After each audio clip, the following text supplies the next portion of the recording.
बिस्मिल्लाहिर्रहमानिर्रहीम अल्हम्दुलिल्लाहि रब्बिल आलमीन वस्सलातु वस्सलामु अला सय्यिदिल अंबिया'i वल मुरसलीन मुहम्मदिन व अला आलिहि व अस्हाबिहि अजमाइन अम्मा बाद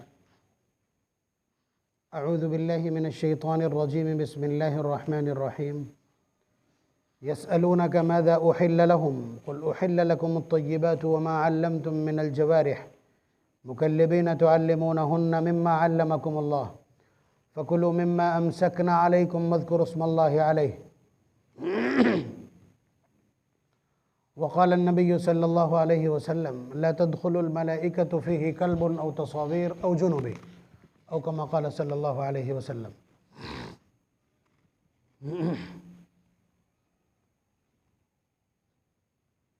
मुआशरे में बढ़ता हुआ एक गलत शौक़, उसकी निशानदेही करना है।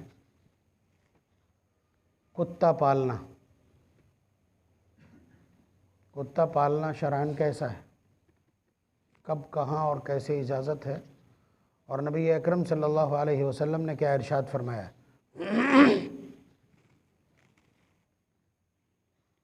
उस सिलसिले में बहुत बुनियादी बात यह है कि कुत्ता एक इंतहाई नजिस और नापाक जानवर है। खिंजीर तो नजिसुल ऐन है, उसके बाद इसी का नंबर है। नजासत किस दर्जे की है उसको समझ लीजिए अच्छी तरह से, यानी वो हमारी सेहत के लिए बहुत मुज़िर है। इसलिए नबी अकरम सल्लल्लाहु अलैहि वसल्लम की हिदायत का ज़रा रंग देखिए। आपके किसी बर्तन में पेशाब लग जाता है बच्चे का या बड़े का या जानवर का, किसी का भी, उसको एक बार अगर आप अच्छी तरह से धो दें तो हुक्म यह है कि वो पाक हो गया। 3 बार धो लें तो बहुत अच्छी बात है, ये आखिरी दर्जा है। लेकिन नबी अकरम सल्लल्लाहु अलैहि वसल्लम का इरशाद गिरामी, तिरमिज़ी की रिवायत है, इज़ा वलगल कल्बु फ़ी इनाई अहदिकुम, कि अगर कुत्ता तुम्हारे किसी बर्तन में मुंह डाल दे, कितनी बार धोना है? 7 मरतबे धोना है, और 8वीं मरतबा या 1 मरतबा मिट्टी से उसको मांझना वाजिब है। उससे पहले वो बर्तन काबिल इस्तेमाल नहीं होगा। और ये आपके सारे वो एहतियाती जो तदाबीर हैं उन सब को ताक पर रखने के बाद बात की जा रही है। आप कहें एंटी रेबीज़ लगा हुआ है, इसको नहीं चलेगा। तो आप अंदाज़ा लगा लीजिए कि कुत्ते की नजासत किस दर्जे की। कोई जानवर मुंह डाल दे, हालांकि बिल्ली खुद एक दरिंदा है, बिल्ली खुद भी एक दरिंदा है, वो अगर मुंह डाल दे तो अगर दूसरा पानी मौजूद ना हो तो उस पानी को इस्तेमाल किया जा सकता है, मकरूह है। वो छूट इसलिए है, हालांकि उसके अंदर भी वही जरासीम होते हैं, बंदर के अंदर भी वही जरासीम होते हैं। इंजेक्शन सबके लिए वही लगते हैं काटने के बाद, आप समझ रहे हैं, किसी में कम और किसी में ज़्यादा। लेकिन इन सब का झूठा बर्तन एक बार में पाक हो जाएगा। कुत्ते का झूठा बर्तन कितनी बार में पाक होगा? 8 बार में। बात समझ रहे हैं आप? कुत्ते का लुआब नापाक है, कुत्ते का लुआब नापाक है। अगर उसने कपड़े को ज़बान लगा दी तो कपड़ा नापाक है, जिस्म को अगर लगा दिया तो ये जिस्म नापाक है। बात समझ रहे हैं? जिस्म उसका अगर खुश्क हो, स्किन खुश्क हो, बाल खुश्क हो, तो ऐसी सूरत में वो नापाक नहीं होता। लेकिन अगर वो भीगा हुआ है तो नापाक हो जाएगा। तो उसकी रतूबत नापाक कर देने वाली है। तो ये कुत्ते का उमूमी जो हुक्म है वो मैं आपकी खिदमत में अर्ज़ कर रहा हूँ। अगर ये फ़लसफ़ा आप जानना चाहें कि सर्फ़ से क्यों ना धो दें, हम साबुन से क्यों ना धो दें, ना साबुन में आपके वो दम है और ना आपके किसी वॉशिंग पाउडर में वो दम है। इसलिए कि उसके झूठे में क्या होता है? रेबीज़ बैक्टीरिया होते हैं, ठीक है। उनको कौन सी चीज़ काउंटर करती है?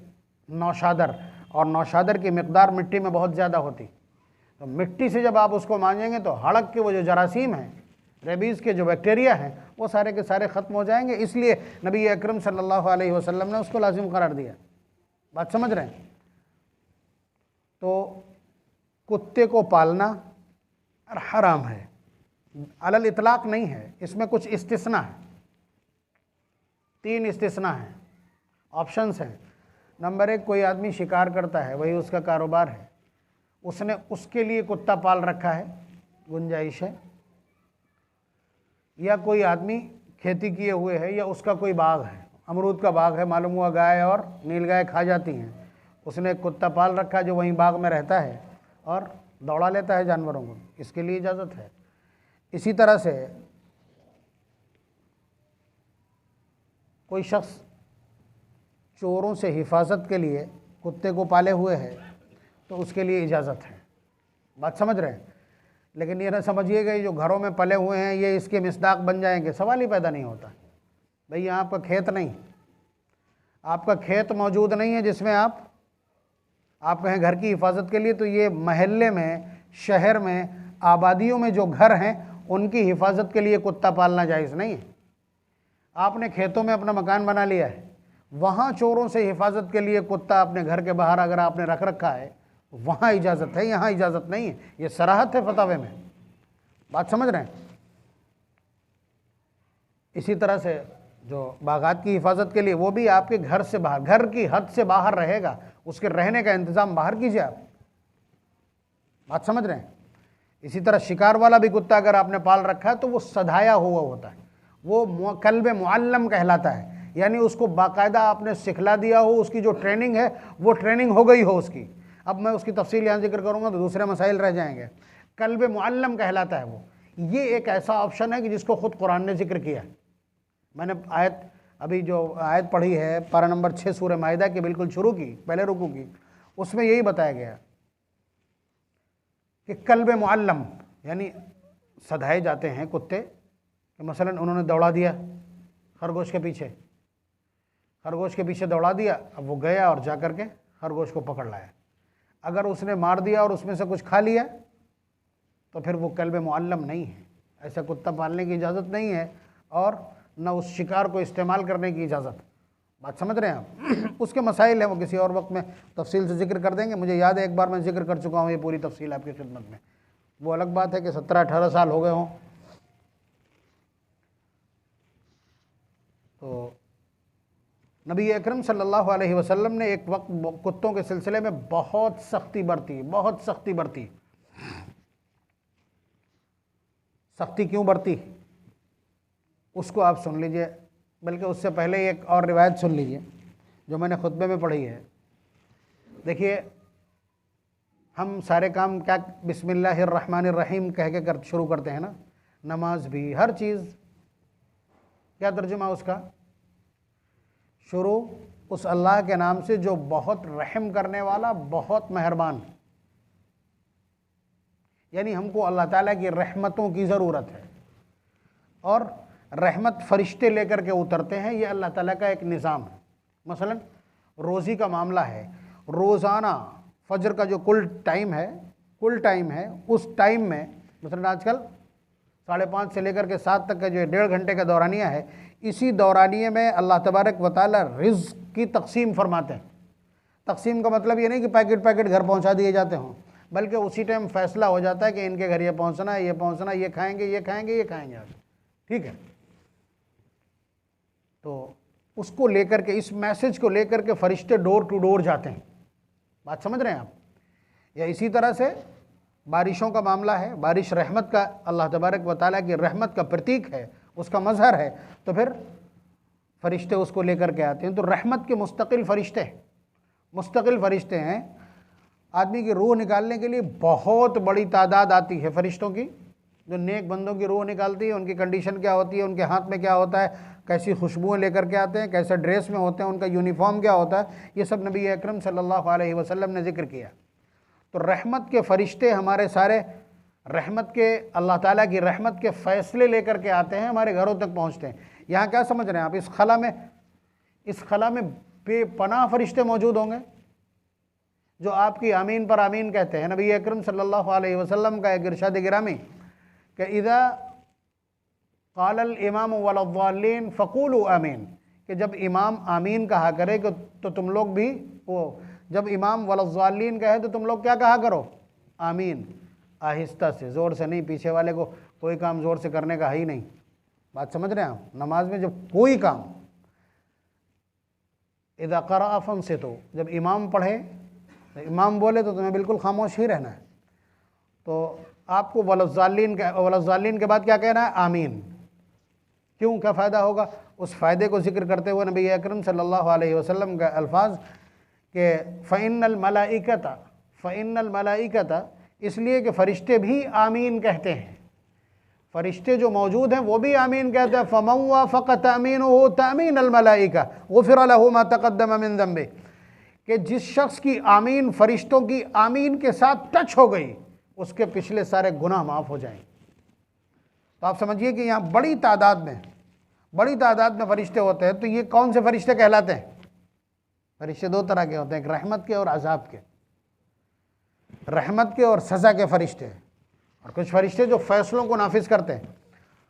तो नबी अकरम सल्लल्लाहु अलैहि वसल्लम का इरशाद गिरामी, ये बाबु तसावीर मिशकात की रिवायत है। उन्होंने फरमाया, ला तदखुलुल मलाइकतु बैतन फ़ीही तसावीर औ जुनुबी औ कल्ब, के फ़रिश्ते, रहमत के फ़रिश्ते उस घर में दाखिल नहीं होते हैं जहाँ कुत्ता मौजूद हो, या जहाँ कोई तस्वीर लगी हुई हो, या जहाँ हरामकारी करके कोई नापाक मौजूद हो, मर्द या औरत। बात समझ रहे हैं? ऐसे घरों के अंदर रहमत के फ़रिश्ते दाखिल नहीं होते। हम सारे काम अर्रहमानिर रहीम बिस्मिल्लाहिर रहमानिर रहीम इधर तो कर रहे हैं, लेकिन वहाँ हमने ताला डाल रखा है कि इस घर में रहमत का फ़रिश्ता दाखिल नहीं हो सकता, इसलिए कि हमने तस्वीर लगा रखी, वालिद और वालदा की जवानी की या शादी की तस्वीर लगा रखी, अपनी तस्वीर शादी की जड़ रखी है बीवी के साथ, बच्चों की तस्वीरें लगा रखी। आपको लगता होगा ये अच्छा है, आपको लगता होगा ये यादगार है। क्या आप अपनी मर्ज़ी के मुताबिक ज़िंदगी गुजारना चाहते हैं? यहाँ अगर आप अपनी मर्ज़ी के मुताबिक ज़िंदगी गुजारना चाहते हैं तो अपने आप को मुसलमान कहना छोड़ दें, इसलिए कि मुसलमान नाम है उस हस्ती का कि जिसने नबी अकरम सल्लल्लाहु अलैहि वसल्लम की ग़ुलामी का पट्टा अपने गले में डाला हो, और वो अपनी इच्छाओं को ताक पर रख करके नबी के तरीक़े को अपनाने की हिम्मत रखता हो, अल्लाह तबारक व तआला के अहकामात को सरों पर रखता हो, वो शख्स मुसलमान कहे जाने के लायक है। तो हमारा तो जी जाने किस किस के चाहता है, ये हमको यादगार लगता है, लेकिन नबी ने क्या कहा है वो देखना है। रहमत के फ़रिश्ते दाखिल नहीं होंगे। लगी है तस्वीर गले में हाथ डाल करके और दिन भर लड़ाई होती है। बात समझ रहे हैं आप? तस्वीरें साथ साथ खिंची हुई हैं, मुकदमा चल रहा है। क्या है ये? रहमत के फ़रिश्तों को दाखिल होने से रोकने और रहमत के फ़रिश्ते और फैसले घर के अंदर दाखिल होने से रोकने की ये सज़ा होती।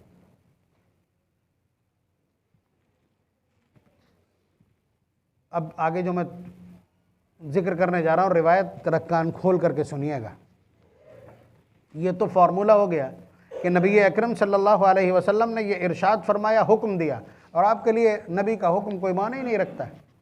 दिन भर हर हफ्ते झाड़ के चले जाते हैं, हर हफ्ते आप नबी के इरशादात को झाड़ करके आसानी से चले जाते हैं। लेकिन ये ज़रा लाइव टेलीकास्ट देखिए इस सिलसिले का। हज़रत मैमूना रज़ी अल्लाह तआला अन्हा हुज़ूर की अहलिया हैं, हज़रत अब्दुल्ला इब्न अब्बास रज़ी अल्लाह तआला अन्हु की खाला हैं। हज़रत अब्दुल्ला इब्न अब्बास रज़ी अल्लाह तआला अन्हु हज़रत मैमूना से नक़ल फरमाते हैं। ये भी रिवायत बाबु तसावीर मिशकात की है। फरमाती हैं कि एक रोज़ हुज़ूर सुबह उठे तो बहुत उदास थे, वाजिमन उदास थे।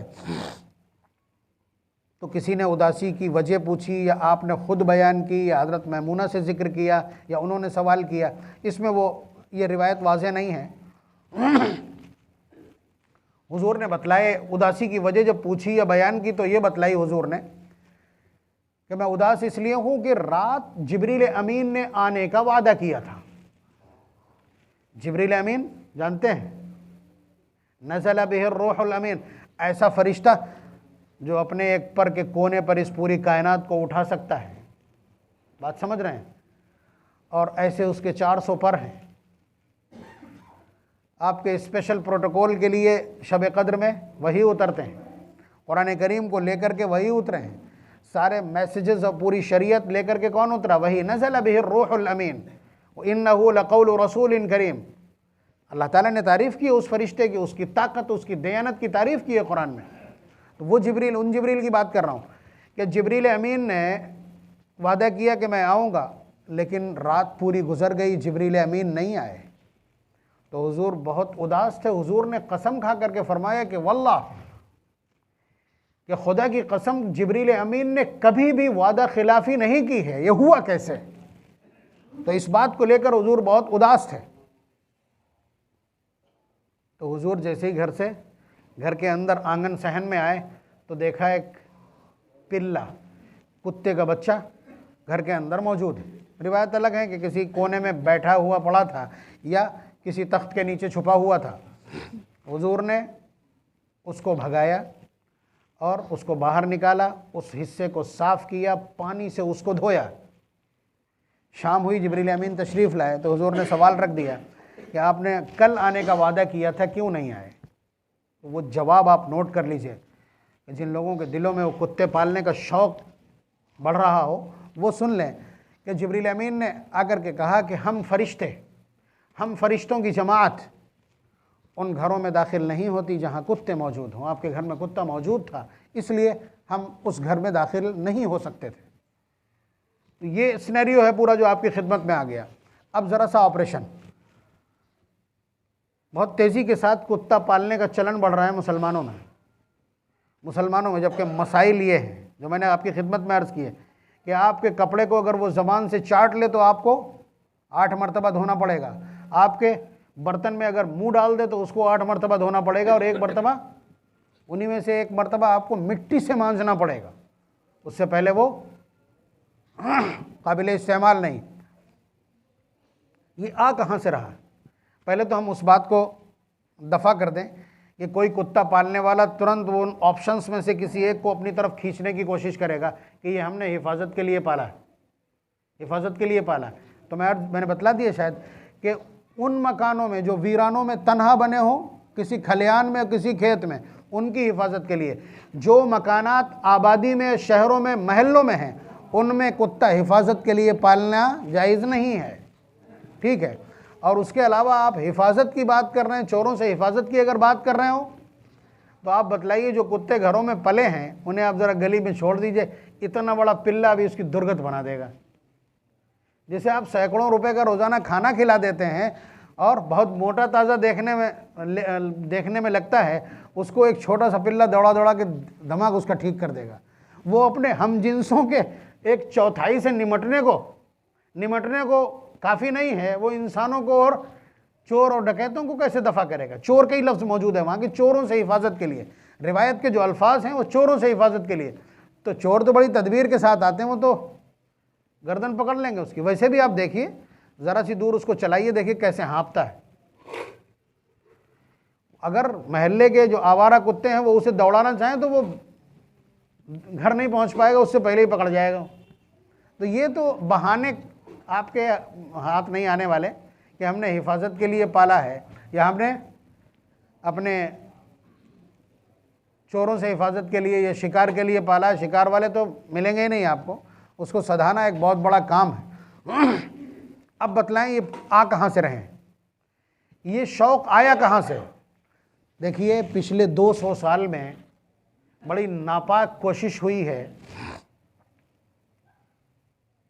हर शख्स चाहता है कि हमारी तहजीब का, हमारे कल्चर का बोलबाला हो। बात समझ रहे हैं? तो वेस्टर्न कल्चर जो यहूदियत और ईसाइयत के मिक्सअप से उभरता है, सच ये है कि पिछले 200 सालों में उन्होंने सारी तहजीबों के तारोपोद बिखेर के फेंक दिए, सारी तहजीबें उन्होंने नोच करके फेंक दी। और आप भी खुश मत होइए, आपकी तहजीब में से भी एक बाल नहीं बचा है जो उन्होंने नोच के ना फेंक दिया हो। आप अपना सरापा देख लीजिए, नबी का सरापा देख लीजिए शमाइल में। हुजूर का जो सरापा नकल किया गया है, लिबास कैसा था, कुर्ता कैसा था, पायजामा कैसा था, चप्पल कैसी थी, बाल कैसे थे, टोपी और अमामा कैसा था, वो एक तरफ देख लीजिए। और उसके बाद आप अपने माशरे के किसी शख्स को खड़ा करके देखिए, 1% भी मिलता जुलता नहीं होगा। तो ये तहजीब, ये कल्चरली डोमिनेशन है बहुत ज़बरदस्त। और इसके ज़िम्न में हम ये बता दें कि आप फेसबुक अगर देख रहे होंगे, या इस वक्त का जो मंसूबा या हिकमत अमली है, सबसे ज़्यादा कौन खटक रहा है? ये दाढ़ी और टोपी वाले खटक रहे हैं ना इस हिंदुस्तान में। तो आपको मालूम ही है इस वक्त जो सूरत हाल है, इसलिए कि यही नहीं कुछ होने दे रहे, यानी उस तहजीब को 100% अगर गालिब नहीं होने दे रहे हैं तो यही है कि ये आज भी ग्लैमर के दौर में इतनी इतनी लंबी दाढ़ियां लटकाए घूम रहे हैं, टखनों से ऊंचा पाजामा है इनका। ये 1400 साल पुरानी घिसी पिटी तहजीब की वकालत करते हैं, उसी को सीने से चिमटाए बैठे हैं और मदारिस में उसी की तहफ़्फ़ुज़ की बात कर रहे हैं, या उसी के आसपास पासबान बने बैठे हैं। ये इस मजमून का हिस्सा नहीं, लेकिन ये याद रखिए यही सबसे बड़ा सरदर्द है। तो ये तहजीब और कल्चरली डोमिनेशन है, पूरी तरह से डोमिनेट किया है उन्होंने। अब देखिए, अब हम कितनी कितनी बातें आपसे करेंगे कि उन्होंने अपना कल्चर पूरी गंदगी के साथ। आप बताइए, इसी हिंदुस्तान में मर्द मर्द से शादी कर सकता है, औरत औरत से शादी कर सकती है, क्या इसकी कोई लॉजिक है आपकी अकल में? किसी नर जानवर के साथ आपने ऐसी हरकत करते नहीं देखी होगी। उन्हें इतना शऊर है कि ये एबनेचुरल है, और ये इंसान अशरफुल मखलूक जिसके पास वही का भी इल्म है, वो इस गंदगी की बात करता है। आप अंदाजा लगाइए, जिसके लिए 1,24,000 अंबिया भेजे गए हैं, जिसकी शहादत के लिए और जिसको समझाने और बतलाने के लिए। तो ये चूंकि उन्होंने अपनाया था, इसलिए अगर उसको नहीं अपनाया जाएगा तो हम कौन कहलाएंगे? ये मुल्कों का, यहां की जुडिशरी का ये ख्याल है। आप बात करते हैं, आप अपने बच्चे से 100 बच्चों को बुलाइए और उनसे पूछिए बेटा तुम्हें पसंद क्या है, तुम्हारी पसंद क्या है। आप देख लीजिएगा, अगर वो चाउमीन, मोमोज और फिंगर से बाहर निकल पाए, कोई 100 में से एक बच्चा कह दे मुझे अखरोट और बादाम और चिलगोजा पसंद है, एक बच्चा कह दे, तो उन्होंने आपकी तमाम नस्लों को अपनी पसंद के ताबे कर लिया। तो यही सूरत हाल है वहाँ। उन्होंने पहले आज़ादी हासिल की काहे से? शादी करना ये सबसे ख़तरनाक बंधन है। आप जानते हैं ये ख़तरनाक बंधन है कि आदमी सब कुछ भूल जाता, सारी चौकड़ी भूल जाता है शादी के बाद। ये नौजवान बतलाएंगे जिनकी 1 साल पहले शादी हुई हो, उनके पास एनालिसिस ताज़ा होता ना कि हम 1 साल पहले तक हमारी हालत क्या थी और अब क्या है। बेशक शरीयत ये चाहती है, शरीयत की इस्तिलाह में, कुरान की इस्तिलाह में शादीशुदा को लफ्ज़ मुहसिन से याद किया जाता। मुहसिन, मीम हा स्वाद नून, इसके माना है किलाबंद, यानी जो शख्स किलाबंद हो उसको मुहसिन कहते हैं अल्फाज के एतबार से। यहाँ शादीशुदा को भी मुहसिन कहते हैं। आप सूरह नूर देखेंगे, बिल्कुल पहले रुकू में 3-4 जगह मिल जाएगा आपको ये। तो ये किलाबंद शख्स है, इसके ऊपर पाबंदियाँ होती हैं। एक वक्त का हिसाब कहाँ हो इस टाइम, और शाम होने के बाद तो हर 10 मिनट पे फ़ोन आपको। ये फितरी मॉनिटरिंग है, ये फितरी पाबंदी होना चाहिए, इसका हिस्सा आपको बनना पड़ेगा। तो उन्होंने इस जिम्मेदारी से भागने के लिए पहले शादी को अवॉइड किया, जो निकाह का बंधन है उसको अवॉइड करके नया फार्मूला क्या, लिव इन रिलेशन, इसको जारी किया। और इसके बाद फिर इससे भी जब जी नहीं भरा तो फिर आज़ाद। आप चाहिए अपना बिस्तर रोज़ बदलिए, हमारा जी चाहेगा हम दरवाजे बदलेंगे, ठीक है। जिना उनके यहाँ जुर्म नहीं है, जिना उनके यहाँ जुर्म नहीं है, दूसरा निकाह जुर्म है या निकाह ही जुर्म है सीधे सीधे। तो बाकायदा अब फिर जाहिर सी बात है, आप लिव इन रिलेशन में भी अगर रहेंगे तो औलाद पैदा हो जाएगी, औलाद पैदा होगी। तो अब औलाद से बचने के लिए ये समलैंगिक सिस्टम निकाला गया। बात समझ रहे हैं आप? ख्वाहिश पूरी करना है, सिर्फ ख्वाहिश पूरी करना है, उसके नताइज से दूर रहना है। अब जिन जिन के बच्चे भी हो गए और वो आज़ादी चाहते हैं, तो फिर जाहिर सी बात है बच्चे तो गले का तौक हैं। बच्चे आप बताइए काहे के लिए जी रहे हैं? हिंदुस्तानियों का अभी भी ये मामूल है कि वो किसके लिए ज़िंदा हैं? कहेंगे हम बच्चों के लिए ज़िंदा है, सारे समझौते हमने बच्चों के लिए किए।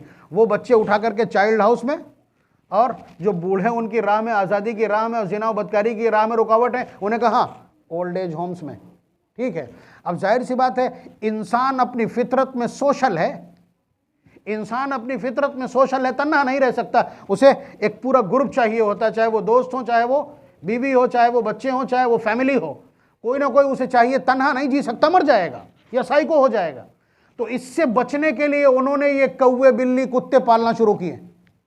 बात समझ रहे हैं आप? आप उनसे पूछिए कितने लोग हैं, वो जब फैमिली गिनाएंगे तो आपको साथ में कुत्ता बाकायदा गिनाएंगे, उनकी लिस्ट में आएगा वो। तो उस तन्हाई को दूर करने के लिए, औलाद तो नहीं पाल रहे हैं, उन्हें फेंक दिया है, उन्हें बाहर फेंक दिया है। उनके रहते ज़िना बदकारी आसान नहीं होगी, तो जानवर साथ में है उनके। जानवर साथ में हैं, वो बिल्ली कुत्ते पाल रहे हैं, ये उनके कल्चर का हिस्सा है। वो अपनी बदमाशी और अपने गुनाहों पर पर्दा डालने के लिए ये गंदगी कर रहे हैं। और हमारे यहाँ उनको देख करके, इसलिए कि वो इस दुनिया के सबसे मॉडर्न लोग हैं, वो इस दुनिया के सबसे मॉडर्न और तरक्की याफ्ता लोग हैं, ये जो मरूबियत है ना ये खाए जा रही है। कुरान करीम जैसा कानून रखने वाले, इमामुल अंबिया जनाब मोहम्मदुर रसूलुल्लाह सल्लल्लाहु अलैहि वसल्लम जैसा उस्ताद और तालीक रखने वाली कौम अगर इस तरह किसी से मरूब होती है तो डूब मरना चाहिए।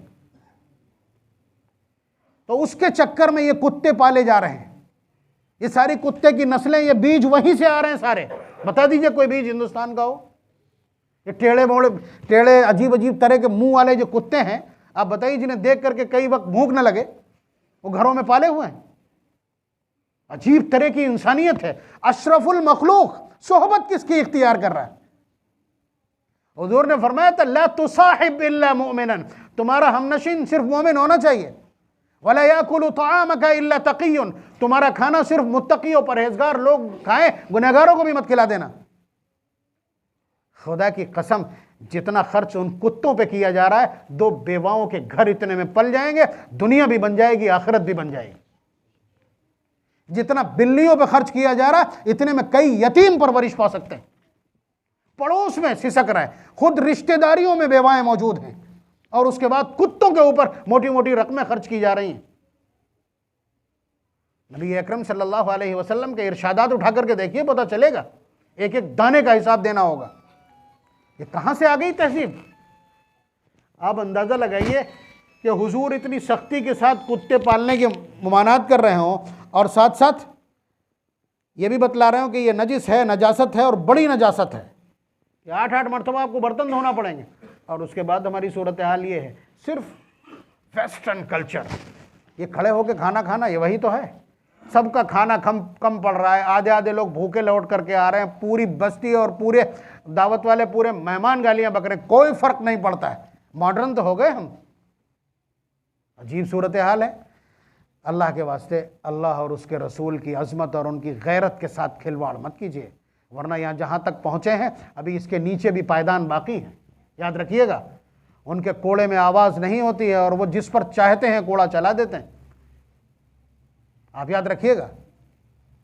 अल्लाह तबारक व तआला हम सबको समझ और दानाई इनायत फरमाए और कुरान और सुन्नत के मुताबिक अपनी ज़िंदगियाँ गुजारने की तौफीक नसीब फरमाए, गधों की तहजीब से मरूब होने से बचाए। व आखिर दावाना अनिल हम्दुलिल्लाहि रब्बिल आलमीन।